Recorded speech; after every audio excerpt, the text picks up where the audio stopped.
السلام علیکم، کیسے ہیں آپ سب؟ امید ہے سب ٹھیک ہوں گے۔ اور کیسی لگ رہی ہیں ہماری آپ کو ویڈیوز، آپ ہمیں لازمی بتائیے گا۔ میں یہاں پر حدیث مبارکہ کے حوالے سے یا کوئی بھی اسلامی کنٹینٹ کوشش کرتی ہوں کہ یہاں اپلوڈ کیا جائے، پیش کیا جائے، تو آپ ہمیں لازمی بتایا کریں کہ آپ کو ہمارا یہ کنٹینٹ کیسا لگ رہا ہے یا اس میں مزید ہم کیا بہتری لا سکتے ہیں۔ اگر آپ اسے ٹیکسٹ کی فارم میں چاہتے ہیں یا ہم جو آپ کو ویڈیو دے رہے ہوتے ہیں، میں یہاں پیش کر رہی ہوتی ہوں، تو وہ میں اکثر اس میں پکچرز بھی اپلوڈ کر دیتی ہوں، اور پکچر بھی میری کوشش ہوتی ہے یا تو نیچر کے حوالے سے ہوں ویڈیو یا پکچر، یا پھر وہ کوئی اسلامی کنٹینٹ کے حوالے سے۔ تو آپ ہمیں لازمی آگاہ کیجیے گا کہ آپ کو کس طرح کی ویڈیوز دیکھنی ہے، تاکہ نیکسٹ ٹائم ہم اسی طرح کی ویڈیو آپ کے لیے اپلوڈ کر سکیں۔ تو چلیں، آج بھی ہماری ایک حدیث مبارکہ کے حوالے سے ویڈیو ہے، تو اپنی ویڈیو کا باقاعدہ آغاز کرتے ہیں۔ بسم اللہ الرحمن الرحیم۔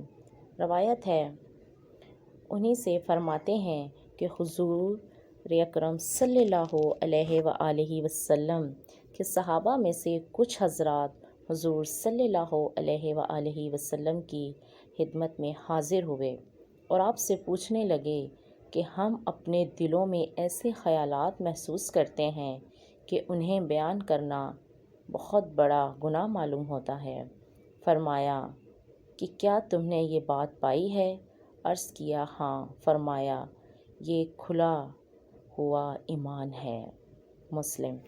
میں حدیث مبارکہ کا یہ حوالہ نمبر بھی یہاں پر لازمی مینشن کرتی ہوں، آپ سرچ کر سکتے ہیں، آپ دیکھ سکتے ہیں، پڑھ سکتے ہیں، یہ ہم سب کا بنیادی حق ہے۔